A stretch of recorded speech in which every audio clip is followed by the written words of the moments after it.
Bismillahirrahmanirrahim. Assalamualaikum warahmatullahi wabarakatuh. Waalaikumsalam. Alhamdulillahirabbil alamin wassalatu wassalamu ala asyrofil anbiya'i wal mursalin wa ala alihi washabihi ajmain, amma ba'du. Pertama-tama saya panjatkan puji dan syukur kepada hadirat Allah Subhanahu wa taala yang telah memberikan nikmat iman, Islam, ihsan kepada kita sehingga diberikan keistiqomahan. Dalam pagi ini kita melakukan DN berjamaah dan diskusi tentang sadar Allah. Salawat serta salam kita curahkan kepada Habibana wa Nabiyana Muhammad SAW. Mudah-mudahan kita ini adalah salah satu umatnya yang mengikuti ajaran-ajaran beliau sampai yaumil akhir nanti. Pada kesempatan pagi ini alhamdulillah sudah hadir tamu-tamu Allah yang luar biasa. Ini ada Pak Daeng Awang, alhamdulillah Pak Daeng. Terus ada Pak Habib Anam, alhamdulillah. Dan ini ada Pak Taswan, ya, karena saya lupa mulu Pak. Astagfirullah, Pak Taswan. Nah, beliau ini asli dari Minang. Nah, ini alhamdulillah, ini senior-senior yang luar biasa dalam perjalanannya. Kita di sini dipertemukan pagi ini oleh Allah di tempat ini akan membahas materi tentang memahami hawa nafsu yang ada di dalam diri. Nah, ini ternyata kita pun penting mengenal hawa nafsu yang ada di dalam diri kita agar kita paham di saat kita melakukan segala sesuatunya itu atas perintah nafsu atau atas perintah Allah. Nah, kalau sudah kenal dengan nafsunya, insya Allah akan paham dan bisa membedakan di saat kita berbuat apapun itu mengikuti nafsu atau mengikuti perintah Allah. Terkadang di sini memang banyak terjebak ya Bib ya. Terjebak.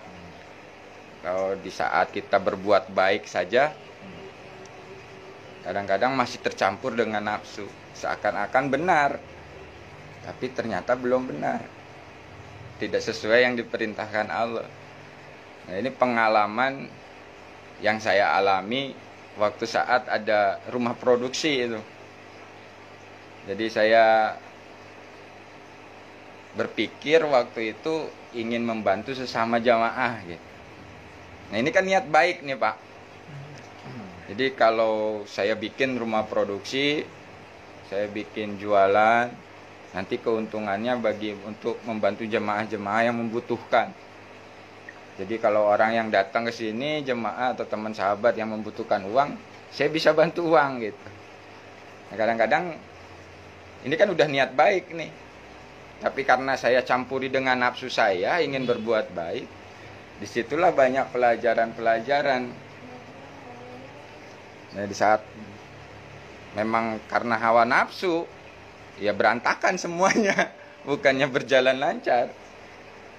Jadi rumah produksinya cuma berjalan seminggu kalau nggak salah itu. Nah, itu disitulah dengan nafsu saya bisa melakukan ini. Bikin produksi waktu itu masih keripik. Wah, bernafsu saya, gampang nih jual keripik. Tempat rame, saya jual laku gitu kan. Ternyata pas di dalam kenyataannya, begitu jadi produknya, saya jualin dari Cawang sampai kota nggak ada yang laku satupun, Pak. Nah, di situ ternyata barulah dipahamkan. Begitu saya tersadar di kota, saya nanya, kalau ya Allah kok gini nih? Saya udah usahakan, tapi kok begini nggak ada yang laku satupun. Apa kata Allah? Gunakanlah kemampuan. Sampai mana? Nah, ini kan nafsu yang merasa mampu tadi. Ternyata nggak bisa apa-apa, Pak. Nah, disitulah baru setelah disadarkan saya istighfar. Astagfirullah ya Allah. Akhirnya saya di situ berserah minta petunjuk dari Allah. Ya Allah, apa yang harus saya lakukan kan? Turunlah petunjuk itu, suruh nelpon Pak Gawil. Saya telepon Pak Gawil. Dah, bawa aja pasar Minggu. Nyampe pasar Minggu, Pak, dihitung langsung dibayar. Nah, ini hal-hal seperti ini. Ya kadang-kadang kita memang Allah biarkan, Pak, mengikuti hawa nafsu kita sendiri. Tapi setelah disadarkan, menjadi sebuah pembelajaran. Oh, ternyata saya ini masih mengikuti hawa nafsu saya, bukan mengikuti apa yang diperintahkan Allah. Nah, begitu sudah paham, diproses lagi, ya akhirnya disitulah saya menyadari saya itu tidak bisa berbuat baik tanpa dimampukan oleh Allah. Jadi nggak merasa bisa lagi, akhirnya yang ngalir, diproses lagi. Dan pernah satu saat, di saat waktu itu masih pemikiran saya ini, kalau kenal Allah itu harus kaya raya, harus bisa membantu gini segala macam. Ya itu naikkan lagi proposal ke Allah, minta duit 20M. Ya karena kan dalam pemikiran kita gitu kan, nafsu kita minta ke Allah tuh nggak apa-apa. Saya minta, ya Allah berikan saya duit 20M, biar saya bisa bangun yayasan, bisa nyenengin orang-orang yang yatim gitu. Nah itu niat baik Pak. Tapi pas begitu udah dibawa pakai kesadaran, sampaikan kepada Allah. Apa jawaban Allah? Itu nafsumu. Di situ baru saya sadar, malu juga Pak. Ya juga ya, ini nafsu saya, bukan kehendak Allah. Karena kalau udah kehendak Allah itu pasti Allah itu udah paham dengan kemampuan yang saat kita sekarang ini. Karena kadang-kadang manusia ini kalau udah dikasih titipan dunia lupa. Saya kan minta nih 20M dengan niat baik begini begitu dikasih 20M belum tentu itu. Karena nafsunya yang berkehendak di itu. Seakan-akan memang benar. Nah, disinilah memang kadang-kadang kita perlu diskusi Pak. Dalam perjalanan kita mengenal Allah, lurus kepada Allah itu perlu diskusi dengan sahabat-sahabat yang memang satu perjalanan. Nah apalagi sekarang ini kan kita sama-sama dalam satu naungan dengan metode DNSA. Nah disitu kan ada pelajaran namanya 3T ATP. Ternyata disitulah jawabannya. Makanya kalau kita amanah, ya otomatis bejo sebenarnya itu. Asal jangan kita pengen melakukan amanah tapi pengen bejo. Nah ini yang kadang-kadang terjebak juga. Akhirnya kecewa. Saya udah amanah kok nggak bejo-bejo. Ternyata kan belum lillah Pak. Berarti kan masih mengikuti nafsunya. Gitu. Nah ini bagi teman-teman yang dimanapun berada, nah inilah fungsinya kita diskusi bersama. Dan kita harus pahami dulu hawa nafsu yang ada dalam diri kita. Jadi memang nafsu ini ada yang diridhoi, ada juga yang memang enggak gitu ya Bib ya. Kalau menurut keterangan nafsu ini ada yang diridhoi dan ada yang enggak kan gitu ya. Itu. Karena setelah saya sadari, setelah diproses oleh Allah dalam perjalanan DNSA ini, memang kalau sesuai amanah tanda perintah dari Allah itu dijamin Pak. Jadi nggak mikirin nanti ongkosnya gimana, makannya gimana, nanti di sana tidurnya di mana. Jadi nggak ada kepikir ke situ. Ternyata semua sudah difasilitasi oleh Allah kalau sesuai dengan amanah tanda perintahnya. Awal-awal ya saya juga bingung waktu keluar konsep amanah tanda perintah itu. Masih bingung nyari-nyari amanah saya apa. Padahal sudah terjadi. Nah akhirnya begitu setelah saya ikuti baru dipahamkan. Oh maksudnya itu begini. Contoh gini Pak. Dikala saya ditelepon sama orang Jawa Timur. Mas Yusuf, tolong hadir ya ke acara saya mau bikin baksos. Nah di situ saya nggak ngerti amanah tanda perintah awalnya. Saya siap aja. Saya ngertinya ini perintah Allah gitu. Ya udah kalau memang ini perintahmu ya Allah, aku yakin pasti engkau fasilitasi. Dalam batin begitu aja Pak. Nah yang nelpon itu nggak ngasih ongkos Pak. Yang nelpon itu nggak ngasih ongkos, tapi saya yakin kalau memang ini perintahmu ya Allah, pasti difasilitasi. Nah nggak lama dari situ, ya itu cara Allah ngasih ongkos itu ada aja. Cuma kita menyaksikan, oh iya benar nih perintah dari Allah. Sehingga saya dapat ongkos untuk ke Jawa Timur. Nah, setelah di Jawa Timur, saya nggak mikirin apa-apa lagi tuh, udah serah aja ke Allah, ngikutin aja apa yang diperintahin. Saya ngelayanin tamu-tamu yang hadir. Tiba-tiba pas mau pulang, udah 3 hari itu, saya terapi orang. Yang panitia yang di sana itu teman saya nanya, "Bang, pulang mau naik apa? Naik kereta apa naik apa?" "Insya Allah lah Pak, nanti saya cari tiket kereta." Nah, habis ngobrol gitu didengar sama si keluarga pasien ini. Tiba-tiba keluarga pasien ini ngomong, "Mau kemana pas pulangnya?" "Jakarta." Langsung Pak, tiket pesawat. Nah, itulah cara-cara Allah ngejamin gitu.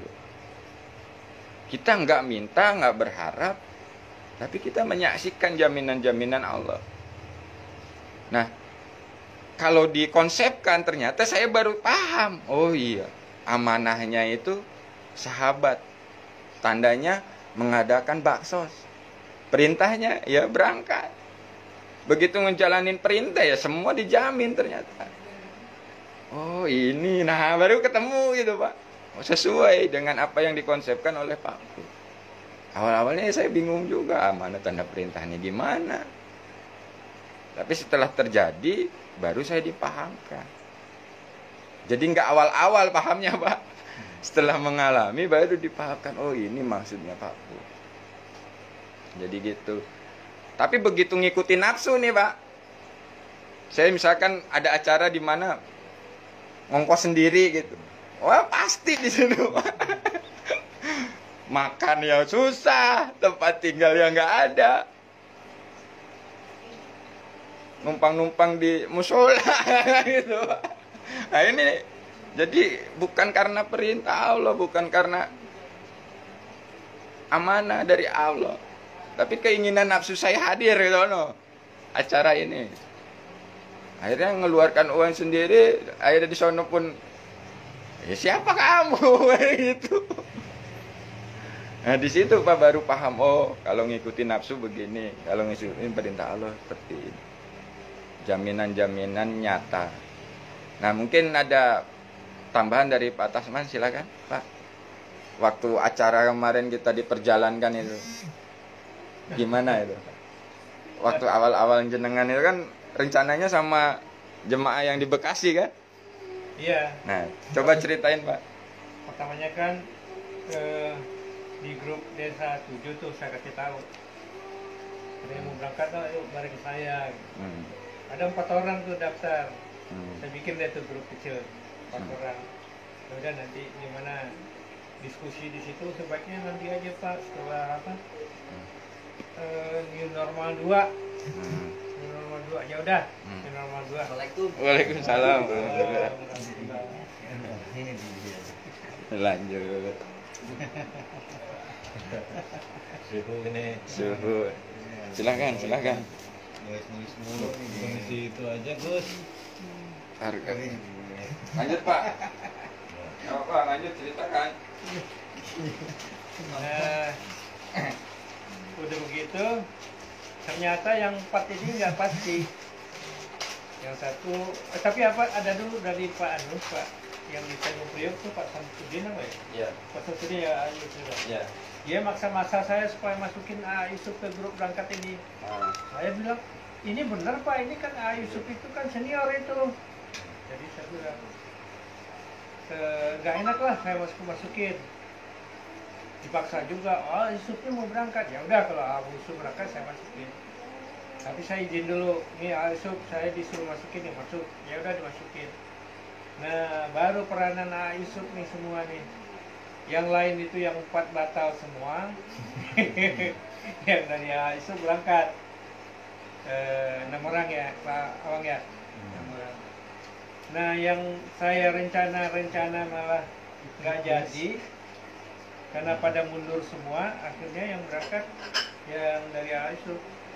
Nah, saya yang senior bergabung dengan yang junior rupanya. Yang udah 3 tahun, 4 tahun, yang saya baru 2 bulan. Nah, Tapi mengasihkan dalam perjalanan. nah itu Pak, sebetulnya kalau disangkutkan di amanah tanda perintah tuh masuk juga. Ya amanahnya sahabat, ingin ke padepokan. Tandanya ya kosong nih mobilnya. Perintahnya yang ngundang. Nah begitu memang ngundang ya hadir Habib Anam, Iya. ibu-ibu kan, Iya. Nah, sama ini nih. Nggak tahu Ya, sekarang kumpulin lagi ya. Alhamdulillah. Jadi memang ternyata berkaitan, Pak. Nah, ini ada Gus Raikan, alhamdulillah hadir Gus Raikan. Gus Raikan. Alhamdulillah. Jadi begitu ya, Pak ya. Iya. Kalau kita sangkut-sangkutkan dengan Sini biar biar dengan enak. apa yang dialami ternyata Biar masuk kamera. memang masuk gitu ya, Bib ya. Iya. Jadi istilahnya memang kemarin kan ada postingan Pak Pur. Beliau pesan kepada kita untuk mengamalkan dalam aplikasi kehidupan sadar Allah 3T ATP. Maka di situ akan ada cerita-cerita ilmu-ilmu baru gitu, Pak. Bisa diamalkan dan itu nyata. Jadi bukan katanya, tapi nyatanya memang. Dan di situ saya pun sebenarnya sering menyaksikan jaminan-jaminan Allah yang di luar nalar. Tapi kadang-kadang ya bebel juga saya, Pak. Udah sering dibuktikan, masih kadang-kadang dalam proses itu ada sedikit keraguan di saat lalai. Tapi sadar gitu. Iya, kenapa saya ragu? Nah gitu. Berarti kan sadar, lalai. Tapi kalau lagi full sadar Allahnya, ya udah nggak ada keraguan, berangkat aja. Nggak mikir besok nanti makannya gimana, tidurnya gimana. Karena disitulah kenyataan-kenyataan yang memang harus kita pahami. Kalau ngikutin nafsu mesti belangsak. Ada temen, Pak, terobsesi ngelihat di perjalanan saya. Wah, saya pengen ikutan kayak Mas Yusuf. Tahu-tahu Pak nelpon saya. Kok saya nggak ada jaminan Allah kayak AA? Saya kehabisan ongkos. Nah, di situ baru. Waduh, ya nggak gitu. Makanya perlu pemahaman dalam arti kata ya lebih dalam. Ini menurut nafsu apa perintah Allah? Karena kalau menurut nafsu mesti malah belangsa, malah kesasar. Ini kalau pasti perintah Allah dijamin semua. Dan saya sering saksikan itu. Makanya alhamdulillah saya selalu berdoa, ya Allah pertemukanlah saya dengan sahabat-sahabat yang memang satu jalur, mendekat kepadamu, lurus kepadamu ya Allah. Nah, ini dihadirkan oleh Allah. Ada aja jalannya. Nah, ini hadir. Batasman dihadirkan lagi ini. Aduh, gimana Gus? Ada tambahan Gus? Alah, suka gitu nih. Gus Rekan nih. Gimana Bib? Ada tambahan dalam memahami nafsu Bib dalam diri Bib? Hah? Pas aja dulu. Ya lanjut. Lanjut. Oke lah kalau lanjut. Jadi Habib ini memang kalau depan kamera malu-malu ya. Kalau tanpa kamera mah Masya Allah. Ilhamnya turun terus. Pak Wang ada tambahan? Lewat aja, Gus. Lewat. Oke, jadi gitu teman-teman. Obrolan pagi ini kita itu ya memang harus memahami hawa nafsu yang ada dalam diri. Jadi bukan berarti dihilangkan, tapi dipahami sesuai dengan fungsinya. Karena sesaat kita menjalankan perintah Allah pun ya pakai nafsu, tapi sudah diridhoi sesuai fungsinya gitu. Jadi enggak brutal. Kalau dibilang brutal tuh nafsunya enggak brutal gitu. Enggak semaunya. Nah itu. Nah, alhamdulillah memang dalam perjalanan itu nanti kita akan dipahamkan sih sebenarnya di situ. Pengenalan diri. Di dalam diri itu ada apa aja tuh memang dalam kehidupan sehari-hari. Nah ini alhamdulillah nih ada Ustadz Dika nih. Ustadz Dika sedang diproses juga ternyata Habib. Kemarin nelpon.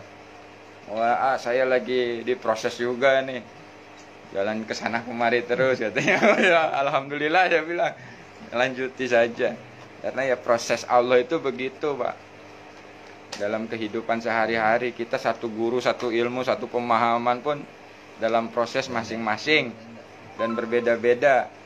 Tapi ya satu tujuan, kembali ke Allah. Jadi sadar Allah ini memang enggak semudah apa yang dikatakan ya, Bib. Sadar Allah ini awal gerbang permukaan, ternyata begitu masuk itu lebih dalam lagi, ya luar biasa. Nggak semudah kata-katanya. Nah, itu ya. Coba dibahas dulu. Iya, awalnya mengenal Allah ya.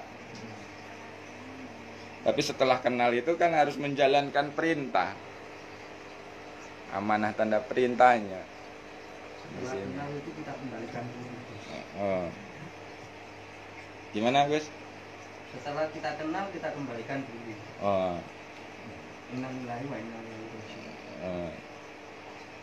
Kita kembalikan. Makanya innalillahi wa inna ilaihi raji'un hanya untuk orang-orang yang sadar.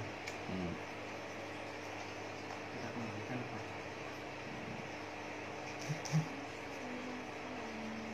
Setelah kita kembalikan, la haula bahwa ketidakberdayaan kita. Sadari ketidakberdayaan kita. Nah, ini masuk juga. Larutlah di dalam ketidakberdayaan ini bahwa semua yang menggerakkan itu hanya Allah. Gitu aja. Alhamdulillah. Alhamdulillah, tambahan dari Gus Raikan memang ya, alhamdulillah. Jadi setelah mengenal Allah, kembalikan kepada Allah, lalu bila haula ya larut dalam ketidakberdayaan di hadapan Allah sehingga segala sesuatunya dimampukan oleh Allah.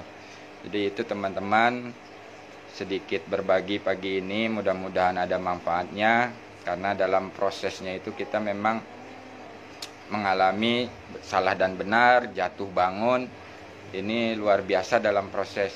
Kalau memang kita benar-benar ingin belajar lurus kepada Allah, jadi ternyata di prosesnya itu bukan hanya enak saja, enak gak enaknya tetap kita lewati gitu, sesuai dengan apa yang dicontohkan oleh Rasulullah.